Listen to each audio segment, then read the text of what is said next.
everyone, today we are going to go over something called metal tooling or embossing. And what that is basically is you're going to get a piece of metal and you're going to take some special tools and you're going to indent into this metal so it creates a nice raised relief pattern. So here are some examples. Here's one. You can tell things are pressed in, then they flip the metal over and they press from the other side, so some things are sticking out. So when it's pressed in, it's called concave. When it's sticking out towards you, it's called convex. So they chose a whole bunch of patterns to repeat over and over and over, and really nice designs. So here is an example, and here you can tell they actually extended their pattern off onto their black sheet of paper that the metal was mounted on. And so you can tell you have all these different patterns, and then it comes off there. I don't know if you can see that, to the edges. So here is one example. And here's another example. And this is what you guys are going to be doing. You're going to be finding a whole bunch of patterns and designs. Shouldn't be anything really recognizable. And you're going to be using that as your design for your piece of metal. So again, this person extended off their edges, trying to copy their same patterns to make it more interesting. And I'll show you one more.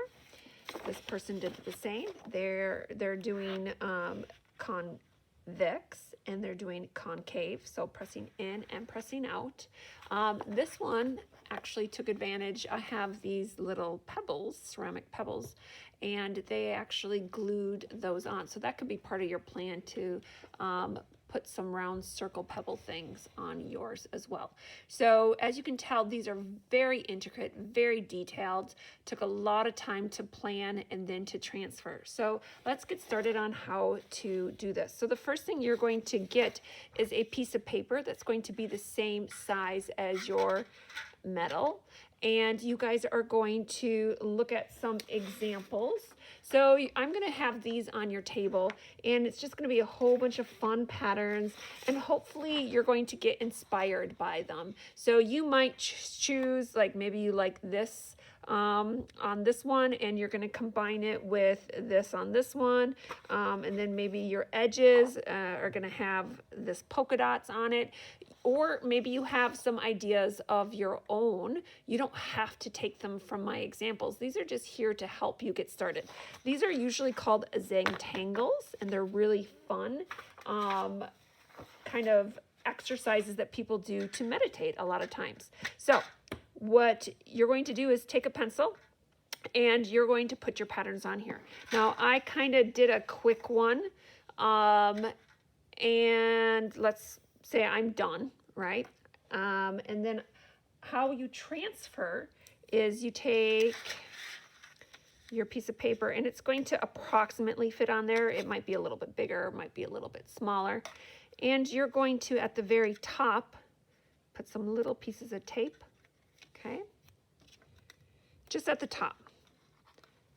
Because we want to be able to pick this up and look at it. We want to keep peeking at it as we go.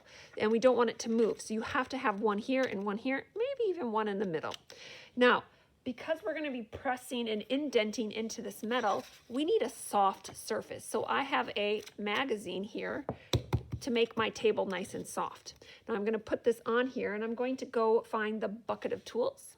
Okay, and here are all my tools, and I'm going to find whatever tool I like the best. So right now I'm just going to pick one with a point on it so that I can press in. And the first thing I'm going to do is just outline everything. When I'm done outlining, I will take this off and then decide which things I'm going to press in for concave and what things I'm going to press out. So sometimes I'm going to be flipping it over later on. So right now I'm just going to go and put some of my basic curves in here. I won't do it all.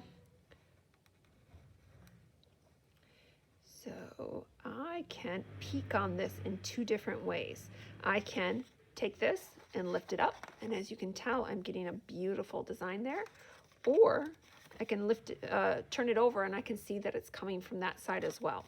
So you guys will go much slower than me, and you'll take different shape tools and really make yours beautiful. Mine, I'm just trying to do really quick here so that you guys don't lose interest. All right, so I'm going to peek at that one. Okay, that's looking good. Maybe I'll put this one here for me. I don't need a lot here just for the example. Just know that you guys will do everything. I'm not going to do it all.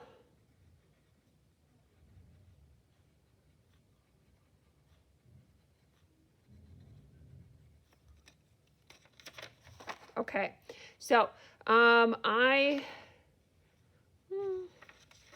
might put this in there, and then I'm going to take it off and get going. So you guys will obviously finish everything. For demonstration purposes, I'm just going to pretend that I'm done. So I'm going to take this off. Now remember, we want things pressed in from this side, and we want things pressed in from this side. So that means some things are going to be pushed in and some things are going to be pushed out. So I'm going to need a different tool. So I'm going to come in and say, okay, I want this right here to be pressed in. So I'm going to take this round tool right here, and I'm going to start to press it in. And the thing is, some people don't do it long enough. They just put one little loop and they say, oh, I'm done. No, you have to really tell it what you want it to do, and then slowly keep pressing it in so that you make sure it is actually making a nice, even design. I don't know if there's a glare on the camera, if you guys can actually see everything. If this were my real project, I would be going over this and over this and over this to make sure that I'm getting it as smooth as I need it to be. Now, this is pressing in, which means on the back side, it's pressing out, okay? I don't want everything to be pressing in. So to make mine more interesting, since I pressed this one in, I'm gonna do the next one pressing the other way. So for this one, I'm turning it to the back side, and I'm going to do it from the back side. And again, you guys would take your time and go slower and make sure everything was nice and pretty.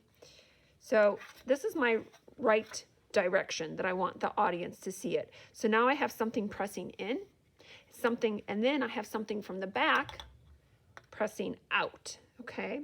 So since this is raised, this would be convex. Since this is being pushed in, this would be concave, okay? Now, there's all these awesome little tools. So I can do these, maybe with this, right? Depending on how detailed I wanted to get. I would play with anything I could get my hands on with all these tools and make sure that I'm really taking my time and putting the intricate patterns on. So once this is done, you guys, you will get a piece of paper and you will mount, I will mount it on for you. And then depending on the time, we'll decide how much time you have to extend off with color pencil, or if we're just going to keep the borders blank if we run out of time. All right, so the last thing, which is the first thing you're going to get, is a handout. So on this handout, you have some visuals, some examples, but you also have step-by-step directions on what to do. If you turn it over, you're going to have, this is the section you're going to get for feedback after you get done putting your design on here. This right here is the feedback you get after you get done putting your pattern, extending your pattern onto your construction paper. And then of course down here is the reflection questions for you to answer. All right, good luck.